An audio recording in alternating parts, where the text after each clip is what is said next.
Hanamkonda nephron kidney centre లో doctor Raghavendra Pradeep గారిచే అన్ని రకాల కిడ్నీ ప్రోస్టేట్ సమస్యలకు మెరుగైన చికిత్స. నిర్మల్ హాస్పిటల్లో ఉచిత ఆరోగ్యశ్రీ సేవలు లభించును. 7904489723. విలువలతో కూడిన రాజకీయాలు కావాలని 2014లో జనసేన అధినేత శ్రీ పవన్ కళ్యాణ్ గారు ఆ ఉద్దేశంతో స్థాపించారు. అదే ఉద్దేశంతో ఆంధ్రాలో యాజ్ ఎ డిప్యూటీ సీఎంగా మీ అందరూ చూస్తున్నారు ఎలాంటి కార్యక్రమాలు చేస్తున్నారు. ఎలాంటి అంటే మారుమూల ప్రాంతాల్లో కూడా ఆయన తిరుగుతూ రోడ్లు, కరెంటు, అంటే స్వాతంత్రం వచ్చి ఇన్ని సంవత్సరాలైనా సరే వీటికి నోచుకొని ఎన్నో గ్రామాలు ఉన్నాయి. అలాంటి గ్రామాలకి ఒక జన సైనికులా కష్టపడుతున్నారు. అదే నాయకత్వం ఇక్కడ కూడా జనాలు కోరుకుంటున్నారని అర్థమైంది. ఎందుకంటే గత 10 సంవత్సరాల పాలనలో టీఆర్ఎస్ ప్రభుత్వం ఏ రకంగా జనాలు మోహం చేసింది, ఏదైతే ముఖ్య ఉద్దేశం నీళ్లు నిధులు నియామకాలతో ఉద్యమం స్టార్ట్ అయ్యి ఆ ఉద్యమ ఫలాలు ఎవరికి చేరాయన్నది అందరికీ తెలుసు. నేను ప్రత్యేకంగా చెప్పనవసరం లేదు. అదే కోవలో మళ్ళీ కాంగ్రెస్ ప్రభుత్వం వచ్చింది. 3 సంవత్సరాలు గడిచినా ఒక్క హామీ కూడా నెరవేర్చలేకపోయారు. అది కూడా తెలుసు అందరికీ. అంటే తెలంగాణ ప్రజలు నమ్మితే ప్రాణం ఇస్తారు. అలా ఓటుతో ఇక మాకు న్యాయం జరుగుతుందని 13 సంవత్సరాల నిరీక్షణ అలా గడిచిపోయింది. వాళ్ళు ఎలాంటి నిస్సహాయ స్థితిలో ఉన్నారంటే ఇంకా మాకు సంక్షేమ పథకాలు వస్తాయా రావా అనే నిస్సహాయ స్థితిలో ఉన్నారు. ఇప్పుడున్న ప్రభుత్వంలో అయితే మేము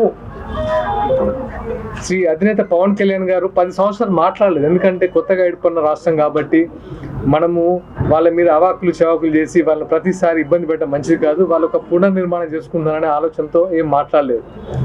కానీ ఇప్పుడు అనిపించింది, అంటే 12 సంవత్సరాలు అయినా సరే 1200 మంది ఉద్యమకారులు అంటే అమరవీరుల గురించి వాళ్ళకి జాడ కూడా తెలియదు. వాళ్ళ గురించి ఆలోచించలేదు. ఓన్లీ అబద్ధ హామీలతో రావడం, గద్దెనెక్కడము, వాళ్ళ కుటుంబ పాలన సాగించడం తప్ప ఇక్కడ జరుగుతుంది ఏంది లేదు. ఇది కాదు జనసేన ఉద్దేశము. కుటుంబ రాజకీయాలు, వ్యక్తిగత రాజకీయాలు కాదు. అంటే ప్రజల్లో చైతన్యం చేసేందుకు ఈ ఆత్మీయ సమ్మేళనాలు, కొత్త తరం రాజకీయం రావాలి, నిజాయితీతో కూడిన రాజకీయం రావాలి, ట్రాన్స్పరెంట్ బాధ్యతగా చేయాలనే ఒక ముఖ్య ఉద్దేశంతోనే మా వంతు మేము జనసేనలో తెలంగాణలో నిర్విరామంగా ప్రయత్నిస్తున్నాం. ఎందుకంటే మారింది. ఇంతకుముందు సాంప్రదాయ రాజకీయాలు అవి ఇప్పుడు అందరికీ తెలుసు. దోచుకోవడం అంటే కుదరదు. ప్రభుత్వాలు ఒక్కసారి ఆలోచించారు. ప్రజలు తిరగబడడానికి రెడీగా ఉన్నారు. ప్రజా గొంతుకై జనసేన ప్రశ్నించడానికి రెడీగా ఉంది. ఉమ్మడి వరంగల్ జిల్లాలో మేము నిత్యం మా పర్యటనలు కొనసాగిస్తాం. రీసెంట్గా చూస్తున్నాం పదవుల కోసం ఎలాంటి రచ్చలు చేస్తున్నారు. అండ్ ఎమ్మెల్యే సీటు నాదని కొట్టున్నారు. అసలు ఏంటి మీరేనా? ఇంకా జనాల నుంచి ఎవరు రావద్దా? జనాల నుంచి వచ్చే ఆలోచన లేదు ఎవరికి. వాళ్ళకున్నా సరే వాళ్ళని తొక్కి పెట్టి ఈ ఆధిపత్య రాజకీయాలు కొనసాగించడం మాత్రం జరగదు ఇక్కడ నుంచి. అండ్ మా ముఖ్య ఉద్దేశం ఏంటంటే ఇప్పుడు, ఎందుకంటే మిగతా రాజకీయ దాని గురించి మేము తర్వాత మాట్లాడినా, మాకు ముఖ్య ఉద్దేశం ఒకటే.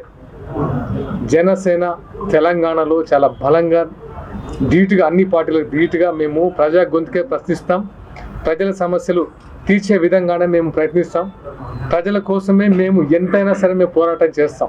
ప్రజల మధ్య ఉంటాం. ఎందుకంటే మేము పదవులు అధిరోహించడానికో లేకపోతే కాంట్రాక్ట్లు తీసుకోవడానికో కాదు.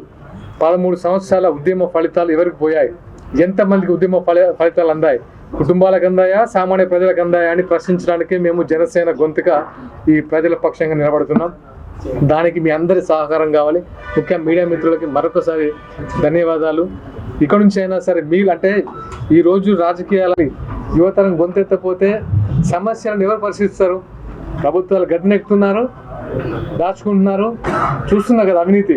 ఆమె కూడా కామెంట్ చేస్తుంది ఈ మధ్య, సుష్మ గారు. ఇవన్నీ ఎలా ఉన్నాయంటే నేను పేర్లు చెప్పను, కానీ వాస్తవాలు ఏదైనా సరే వాళ్ళు ఇచ్చిన హామీలు నెరవేర్చట్లేదు. వాళ్ళే కొట్టుకొని అంటే ఏదో కామెడీ షో చూసినట్టుంది ఈ ప్రభుత్వం. సో దయచేసి ఇక్కడ నుంచి అయినా మారి ఏదైతే మీరు ఇచ్చిన హామీలు నెరవేర్చారని ప్రభుత్వం విజ్ఞప్తి చేస్తున్నాను. అండ్ మరొకసారి ఇక్కడ ముఖ్య నాయకులందరికీ మనస్ఫూర్తిగా ధన్యవాదాలు. Thank you so much. 2009లో ఇదే వరంగల్ గడ్డ మీద సామాజిక తెలంగాణ కట్టుబడి ఉన్నా అని చెప్పిండు. ఈరోజు ఆ నినాదాన్ని ఇతర పార్టీలు హైజాక్ చేయడం జరుగుతుంది. కాకపోతే జనసేన అధినేత శ్రీ పవన్ కళ్యాణ్ గారు సామాజిక తెలంగాణ గురించి కట్టుబడి ఉన్నాడు. ఎస్సీ ఎస్టీ బీసీ మైనార్టీలకు న్యాయం జరగడానికి ఈ యొక్క వేదికని పెట్టడం జరిగింది. జనసేన పార్టీ ద్వారా అనేక సమస్యలతోటి ఈరోజు రాజకీయంగా ఎదుర్కొంటా వెనుకబడిపోయిన వర్గాల గురించి జనసేన పార్టీ అనేది స్థాపించడం జరిగింది. మేము ఖచ్చితంగా చెప్పబోతున్నాం, రాబోయేది బీసీ రాజ్యం. అందులో రాజకీయంగా దూరంగా ఉన్న అన్ని వర్గాలని ఏకతాటి మీద తీసుకెళ్ళి మేము ముందుకెళ్తామని మీ ద్వారా తెలియజేస్తున్నాం. అదేవిధంగా గతంలో 9.5 సంవత్సరాలు బీఆర్ఎస్ టీఆర్ఎస్ అనుకోండి, ఫస్ట్ టీఆర్ఎస్ ఉండే తర్వాత బీఆర్ఎస్గా ఏర్పడ్డది.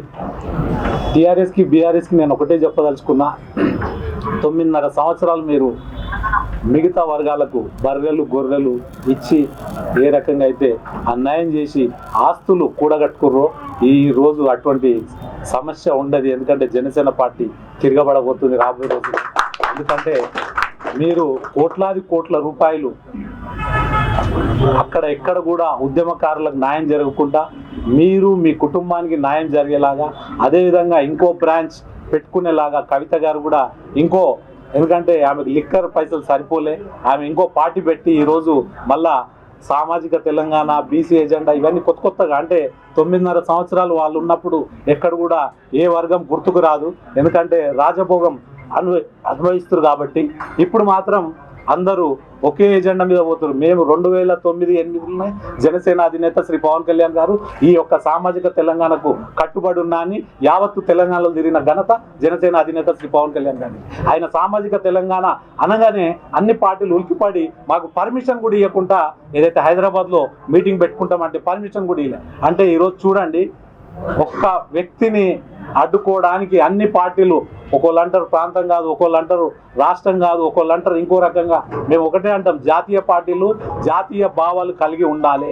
జాతీయ భావం అంటే అందరిని కలుపుకుంటేనే జాతీయ పార్టీ అవుతుంది. నాకు విచిత్రంగా ఉంటుంది, కాంగ్రెస్ ఒక ప్రాంతీయ పార్టీగా చేస్తుంటారు కొంతమంది నాయకులు, మాట్లాడుతుంటే విచిత్రం అనిపిస్తుంది. వాళ్ళకి ఏమైనా పొలిటికల్ నాలెడ్జ్ లేదా, లేకపోతే రాజకీయ శిక్షణ తరగతిలో వాళ్ళు హాజరు కాలేదా అనేది నాకు అర్థం కాదు. మిగతా పార్టీలు కూడా కొన్ని మాట్లాడుతుంటాయి, ఈ ప్రాంతంలో ఉన్నదంతా ఇక్కడ బీసీ ఎస్సీ ఎస్టీ అన్ని వర్గాలు ఉన్నాయి ఇక్కడ. మేము ఒకటే చెప్పదలుచుకున్నాం, రాబోయే రోజుల్లో ఖచ్చితంగా జనసేన జెండా ఖాతా ఇప్పుతుంది, అది వరంగల్కి వెళ్ళి అని మీ ద్వారా తెలియజేస్తున్నాం. అనేక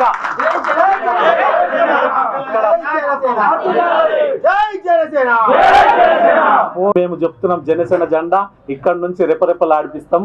రాబోయే రోజుల్లో మీరు చూసుకుంటారు. ఎందుకంటే పవన్ కళ్యాణ్ గారి ఆంధ్రప్రదేశ్లో ఏ రకంగా అయితే అభివృద్ధిలో పంచాయతీరాజ్ని ఎక్కడ ఏ స్థాయికి తీసుకెళ్ళిపోయిండో, రోడ్లు అంటే వీళ్ళు రాజకీయ నాయకుల ఆలోచనలు ఎట్లుంటాయంటే 100 గుడిసెలు ఉన్నాయి, వాళ్ళకి రోడ్ అవసరం లేదని, కానీ 50 ఇండ్లు ఉన్నా కానీ రోడ్ అవసరం అని చెప్పే ఏకైక వ్యక్తి జనసేన అధినేత పవన్ కళ్యాణ్ గారు. అటువంటి అంశాన్ని మేము తెలంగాణలో తీసుకెళ్ళబోతున్నాం. అదేవిధంగా రాజ్యాధికారం మాకు కావాలి, విగ్రహాలు పెట్టండి, సర్వ పాపన్న గారి విగ్రహం పెట్టేది స్వాగతిస్తాం. అదేవిధంగా బీసీలకి అవకాశం ఇవ్వండి రాజకీయంగా, ఎస్సీలకు అవకాశం ఇవ్వండి, ఎస్టీలకు అవకాశం ఇవ్వండి, మైనార్టీలకు అవకాశం ఇవ్వండి. అంతేగాని కొన్ని వర్గాలు మాత్రమే రాజకీయంగా ఉన్నాయి, మిగతా వర్గాల్ని ఎక్కడ చూసుకున్నా కానీ కొంతవరకు వాళ్ళని బ్యాలెన్స్ చేయకుండా పక్కకు పెట్టేస్తున్నారు. మనం చూసుకుంటున్నాం ఈరోజు పెద్ద ఎత్తున విగ్రహాలని మేము స్వాగతిస్తాం. కాకపోతే మీరు ఏదైతే పోర్ట్ఫోలియో 4 మీ దగ్గరనే ఉన్నాయి, ఏది ఎడ్యుకేషన్ మినిస్టర్ మీతానే ఉంది, ముఖ్యమంత్రి మీరే, అదేవిధంగా ఏదైతే హోంమంత్రి మీరే, అటువంటి అంశాలు హోంమంత్రి కానీ విద్యాశాఖ మంత్రి కానీ బీసీకి ఇస్తే మేము స్వాగతిస్తామని మీ ద్వారా తెలియజేస్తున్నాం. ఎందుకంటే మిగతా వాళ్ళకు కూడా ఇవ్వాలని మీ ద్వారా ముఖ్యమంత్రి వారిని కోరుతున్నా. అదేవిధంగా జనసేన పార్టీ లక్ష్యం ఒకటే, యువత అంతా జనసేన పార్టీ వైపు ఉంది, యావత్తు తెలంగాణ యువత జనసేన వైపు చూస్తుంది. అనేక చేరికలు మీరు చూస్తున్నారు. రాబోయే రోజులు ఇంకా బలంగా మేము ముందుకెళ్తాం. మీ సహకారం మాకు కావాలి, మీడియా మిత్రుల సహకారం ఉంటే ఏదైనా సాధిస్తాము. ఎందుకంటే మీరే ముఖ్య పాత్ర పోషిస్తారు. తెలంగాణ ఉద్యమంలో కూడా మీ పాత్ర ఎన్నలేనిది. ఎందుకంటే మీ కష్టం మేము ప్రయత్నం చేసినాం. ఇక్కడ వరంగల్ కార్పొరేషన్లో పోటీ చేయడం జరిగింది. ప్రజలు మమ్మల్ని దీవిస్తే 100% మేము సాధించే ప్రయత్నం ఉంటుంది. అదేవిధంగా గతంలో కూడా అనేక సమస్యల మీద ఈ వరంగల్ సంబంధించిన యువత ఫైట్ చేస్తుంది. ఈ సమస్యల్ని కూడా రాబోయే రోజుల్లో ఇక్కడున్న వరంగల్ నాయకుల దృష్టికి తీసుకెళ్తుంది, కలెక్టరేట్కి తీసుకెళ్తుంది. అదేవిధంగా ఇక్కడ ఉన్న మంత్రి దృష్టికి కూడా తీసుకెళ్లి ఈ సమస్యల మీద పెద్ద ఎత్తున పోరాటం చేస్తామని తెలియజేస్తుంది. ఈరోజు ఉమ్మడి వరంగల్ జిల్లా ఏదైతే ఆత్మీయ సమ్మేళనం, జనసేన పార్టీ ఆత్మీయ సమ్మేళనం ఈరోజు జరుగుతుంది శ్రీహర్ష కన్వెన్షన్ బస్ స్టాండ్ దగ్గర కూడా కాంప్లెక్స్లో. ముఖ్యంగా ఏంటంటే 2014 సంవత్సరంలో ఎవరైతే జనసేన పార్టీ జెండాను మోసి ఆ కార్యకర్తలు ఎవరైతే ఇప్పటి వరకు ఉన్నారో మరియు ఇప్పుడు కొత్తగా జాయిన్ అయిన వాళ్ళు కూడా, అంటే వీళ్ళందరినీ కలిపి ఒక ఆత్మీయ సమ్మేళనంగా జనసేన పార్టీ మాకు మన రాష్ట్ర నాయకులు డిప్యూటీ సీఎం గారు పవన్ కళ్యాణ్ గారు మాకు ఆదేశాలు ఇచ్చారు. దాని ప్రకారము ప్రతి ఒక్క ఉమ్మడి అంటే ప్రతి ఒక్క నియోజకవర్గాలలో, పార్లమెంట్ నియోజకవర్గాలలో ఈ ఆత్మీయ సమ్మేళనాలు జరుగుతున్నాయి. అందులో భాగంగా ఈరోజు మన వరంగల్కి రాష్ట్ర నాయకులందరూ కూడా వచ్చేసి ఈ సమ్మేళనాన్ని దిగ్విజయంగా చేయడానికి కోసమని వచ్చారు. మరి ముఖ్యంగా ఏంటంటే ఈరోజు అంటే జనసేన పార్టీ గత ముందు ఉన్న పార్టీలు అయితే ఏవైతే తీసుకున్నామో, ఇంతకుముందు వాళ్ళు అంటారు ఇది ఆంధ్ర పార్టీ అంటారు, కానీ ఆంధ్ర పార్టీ అయినా కూడా ఇది 2014లో ఇక్కడ తెలంగాణలో పుట్టిన పార్టీ. ఇప్పుడు జరుగుతున్న 12 సంవత్సరాల కాలంలో మనం సాధించుకున్న తెలంగాణలో ఎన్నో కోల్పోయినాం.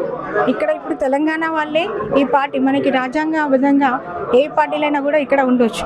ఇక్కడ తెలంగాణలో పుట్టిన ఈ పార్టీ అంటే ఇంతకుముందు ఏదైతే టీఆర్ఎస్ పార్టీ ఉందో ఆ పార్టీ ఇప్పుడు బీఆర్ఎస్కే పార్టీ. అంటే మనం తెలంగాణ తెచ్చుకున్న తెలంగాణ పార్టీని బీఆర్ఎస్ పార్టీగా మార్చినప్పుడు ఇక్కడ పుట్టిన పార్టీని మనం బలోపేతం చేయడానికి మన తెలంగాణ వాళ్ళంతా మేము ముందుకు వచ్చి అందరం జన సైనికులు, ఇందులో వీర మహిళలు కానీ, జన సైనికులు కానీ, యువత సాధకులు ఇప్పుడు ఎంతో ముందుకు వచ్చి ఈ పార్టీని బలోపేతం చేస్తున్నారు. ఇక ముందు జరగబోయే పార్లమెంట్ ఎన్నికలలో కానీ, మనకి అసెంబ్లీ ఎన్నికలలో కానీ, ఇప్పుడు రాబోయే కార్పొరేట్ ఎలక్షన్స్లో కానీ మేము జనసేన పార్టీని నిరూపించుకొని జెండాని బలోపేతం చేయడానికి మేము బలోపేతం చేస్తాం.